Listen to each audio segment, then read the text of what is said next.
Flashy, high-end, one-of-a-kind. Spending the money to pimp your ride is as popular as it's ever been, and getting easier, too. Sometimes it seems to pick up almost by the hour. Wraps are becoming very popular. If you've never heard of a wrap, here's what it looks like. It's vinyl stuck onto your car to give it a custom look. You can change the color, do some accents, even go all out. They just keep coming out with new and new colors. I started looking into this fad because of Mark Halata. If I had a crystal ball, things would have turned out differently. He's a lawyer who bought a brand new Dodge Charger and wanted to trick it out. You see a lot of pictures and examples of people wrapping their vehicle. The thing is, he didn't know where to start, and his experience didn't turn out so well. He's now suing the guys who worked on his car. My job clearly looked like a hack. He found Poseidon Graphics through Facebook, and his lawsuit claims the owner, Alexander Thomas, along with a company called It's Rude to Drive Nude, owned by Roger Paget, didn't do the job they promised and did $4,000 in damage to his car. Right now here you're looking at the bumper of the vehicle. Halata showed me these photos taken just after he got the car back. He says the material was warped, like you see here, and stuck on unevenly in pieces along the back bumper. He also found knife cuts in the paint like this, all of which had to be filled in and painted over.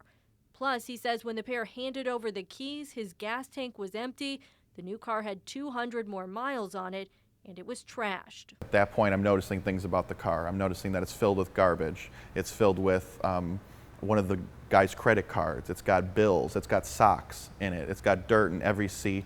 It's got tools in the back seat. He later found videos like this one on Instagram that show the men inside Halata's car with people he says he never met. Charger, baby, RT is going in. It made me sick. It's completely in my mind ruined the idea of having a new car. He's not the only one. Another customer filed a complaint with the Attorney General against Poseidon. He also said the men put hundreds of miles on his new car. I sat down with Thomas and Paget, who claimed they had permission to drive the cars and called the videos advertising. They told me both cases were the customer's fault. We really do pride ourselves in doing good work, you know. Actually, I would say it's great work.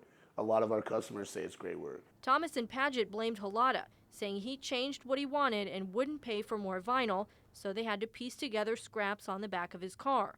They stood behind the work they did. For what he paid for, of course, we went above and beyond. I got one bad review out of 100,000. I take those odds any day. So I started looking into all this. After all, Halata is far from the only one who wants a custom car.